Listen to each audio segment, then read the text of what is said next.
উজনিলৈ পঠাব নগাঁৱৰ মাছ। শিৱসাগৰ কেন্দ্ৰীয় বজাৰত এতিয়া উপলব্ধ থলুৱা মাছ। আজিও আমদানি কৰা নাই নগাঁৱৰ মাছ, কিন্তু ইয়াৰ বিপৰীতে সিদ্ধান্ত উঠাই ল'লে নগাঁও মীন পালন সন্থাই। ক্ষমা বিচাৰিলে উজনিৰ মৎস্য ব্যৱসায়ীৰ ওচৰত। উজনিলৈ পঠাব নগাঁৱৰ মাছ। কিছুদিনৰ পূৰ্বে উজনিলৈ মাছ নপঠাও বুলি হুংকাৰ প্ৰদান কৰিছিল নগাঁও মীন পালন সন্থাই। পুনৰ জনাইছো এই খবৰ, উজনিলৈ পঠাব নগাঁৱৰ মাছ।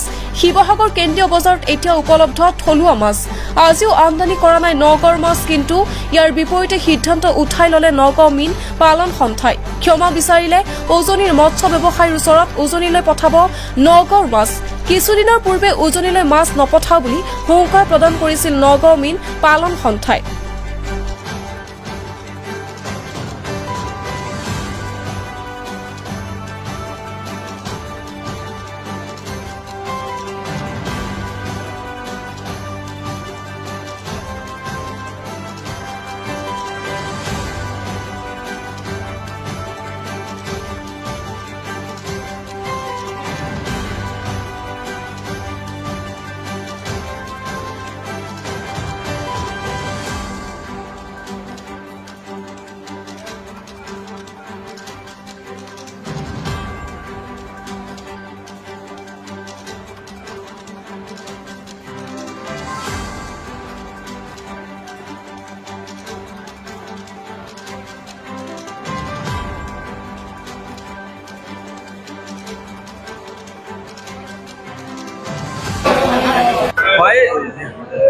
যিকেইজনে উজনিসকলে মাছ নিষিদ্ধ কৰিছিলে তেওঁলোকে ৰাজহুৱাভাৱে ক্ষমা খুজি পুনৰ মাছ প্ৰেৰণ কৰিম বুলি কৈছে। আপোনালোকে এই সন্দৰ্ভত কি ক'ব?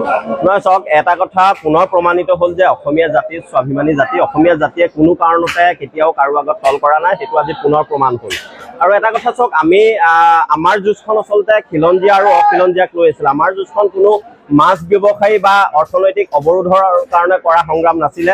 খিলঞ্জীয়াৰ স্বাৰ্থ ৰক্ষাৰ বাবে কৰা যুঁজখনক আচলতে কেইজনমান অখিলঞ্জীয়া নগাঁৱৰ মৎস্য ব্যৱসায়ী যি ধৰণৰ জেহাদ ঘোষণা কৰিছিলে, সেইটো সঁচাকৈ দুৰ্ভাগ্যজনক। সেইটো আমি বিচৰা নাছিলো। কিন্তু উজনি অসমৰ বিভিন্ন দল সংগঠনৰ লগতে শিৱসাগৰৰ দল সংগঠনক যিহেতু প্ৰত্যাহ্বান হিচাপে তেখেতলোকে জনাইছিলে যে উজনিলৈ মাছ নপঠিয়া, বিশেষকৈ শিৱসাগৰ, যোৰহাট, ডিব্ৰুগড়লৈ মাছ নপঠিয়া। গতিকে সেই প্ৰত্যাহ্বান আমি শিৱসাগৰৰ দল সংগঠন লগতে শিৱসাগৰৰ ৰাইজে আচলতে তাক গ্ৰহণ কৰিছিলে। আৰু ইতিমধ্যে আপোনালোকে দেখিছে যোৱা 2টা দিনত শিৱসাগৰৰ মাছৰ বজাৰত আচলতে নগাঁৱৰ পৰা মাছ পঠিওৱা নাছিলে, তথাপিও কিন্তু আমাৰ লোকেল মাছেৰে আচলতে বজাৰ ভৰি আছিলে। গতিকে তেনে ক্ষেত্ৰত নগাঁৱৰ বিষাক্তযুক্ত মাছ ইয়ালৈ পঠিয়াই বা নপঠিয়াই তাত আমাৰ কোনো ধৰণৰ অসুবিধা নহয়। যিহেতু আমি অৰ্থনৈতিক অৱৰোধৰ ঘোষণা কৰা নাছিলো, তেনে ক্ষেত্ৰত আমাৰ কোনোবাই মাছ পঠিয়ালেও অসুবিধা নহয়, নপঠিয়ালেও অসুবিধা নহয়। কিন্তু এটা কথা ঠিক যে বিষাক্ত মাছ খোৱাতকৈ আচলতে শিৱসাগৰলৈ বা উজনি অসমলৈ তেখেতলোকে মাছ নপঠিয়াটোৱে ভাল। আৰু আমি চৰকাৰলৈ এটা আহ্বান জনাব বিচাৰিছো যে